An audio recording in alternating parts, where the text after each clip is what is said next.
আসসালামু আলাইকুম প্রিয় আপুরা, যে এখান থেকে বসে আজকে আমার ব্লগ ভিডিওটা দেখছো। আশা করছি সকলে ভালো আছো, সুস্থ আছো।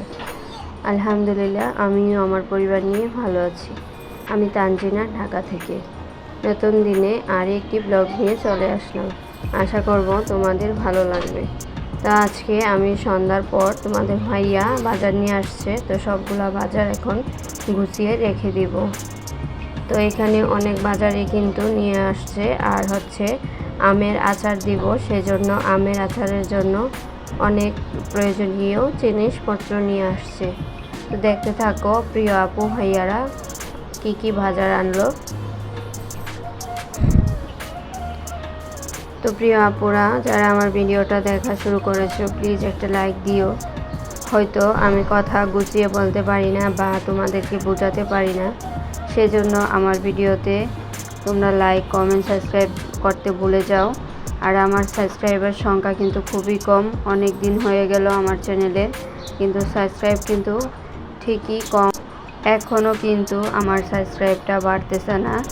বয়স কিন্তু হয়ে গেছে প্রায় অনেক দিন, আর এক বছরের ভিতরে সব কিছু না করতে পারলে কিন্তু আবারও ওয়াচ টাইম সব কিছুই কেটে যাবে। তো আমি যেহেতু এখন লাইভ করতেছি না, আর যদি লাইভ করি তোমাদের কাছে একটাই অনুরোধ থাকবে আমার, প্লিজ আমার লাইভে একটু যুক্ত হয়েও সবাই।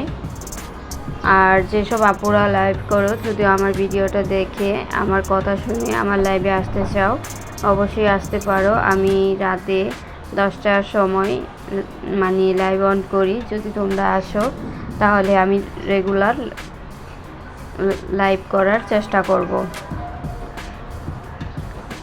আর এমন বিশ্বস্ত লোক পাই না বলে আমি কেউ লাইভে সময় দিচ্ছি না। যদি আমাকে বিশ্বাস করে আমার লাইভে এসে সময় দিয়ে যায়, অবশ্যই তাদের চ্যানেলে গিয়ে আমিও তাদের লাইভে সময় দিব। তো প্রিয় আপুরা দেখো, এখানে সবগুলা বাজারে কিন্তু আমি বের করে নিলাম। তো এখন রেখে দিব সবগুলা গুছিয়ে। তো আমি ঝুড়ির মধ্যে সব নিয়ে নিলাম। তো আচারের জন্য এখানে নিয়ে আসছিল চিনি, আর হচ্ছে পাঁচফোড়ন, আর সরিষার তেল,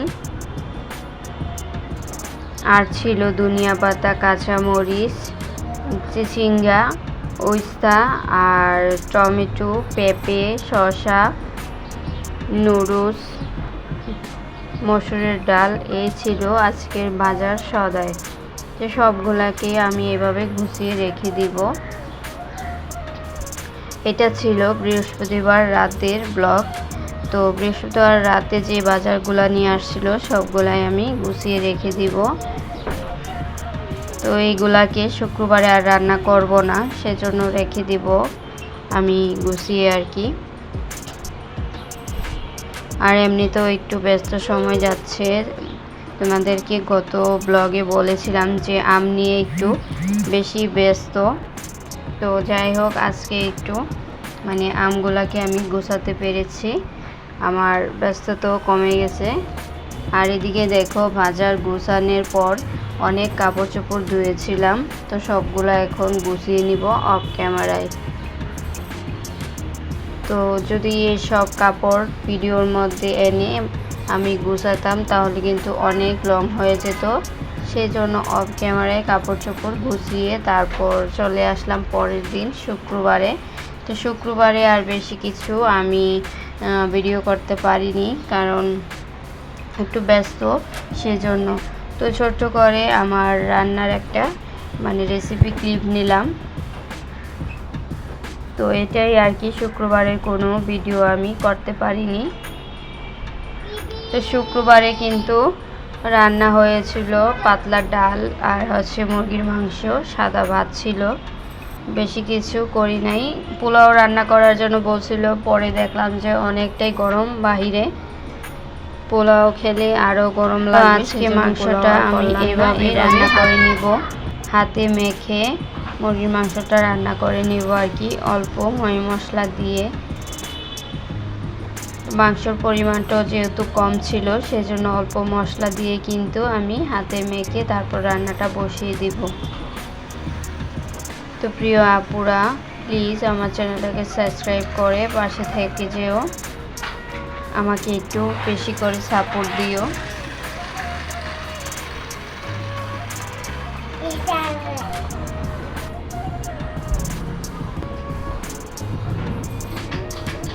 তো সবাই যদি আমার পাশে থাকো আমি কিন্তু সামনে এগিয়ে যেতে পারবো। আর এই ইউটিউব মানে অনলাইন জগতে কিন্তু অনেকটাই কষ্ট এখানে কাজ করা। আমি মনে করি সবচেয়ে বেশি জার্নির জায়গা হচ্ছে ইউটিউবে অনেক দিন ধরে কাজ করতে হয়। অনেকের অল্পতেই মানে অল্প পরিশ্রমে কিন্তু সব কিছু হয়ে যায়, আবার অনেকের অনেক দীর্ঘদিনের পরিশ্রমে কিন্তু কিছু হয় না। তো দেখো মাংসটা বসিয়ে দিয়েছিলাম, তো মাংসটা হচ্ছে, আমি একটু নাড়াচাড়া করে দিচ্ছি। তো আজকের মতো বিদায় নিব আমি। তোমরা সবাই আমার পাশে থেকো, এটাই তোমাদের কাছে আমার অনুরোধ। সবাই আমাকে বেশি করে সাপোর্ট করো। তো আজকের মাংসটা অন্য দিনের মতো আজকেও ঝোল রেখে রান্না করে নিব। ঝোল দিলে তোমাদের ভাইয়া একটু বেশি পছন্দ করে, সেজন্য ঝোল করে রান্না করতে হয় সব মানে তরকারি যাই বলো। তো ভালো থেকো, সুস্থ থেকো, আল্লাহ হাফেজ।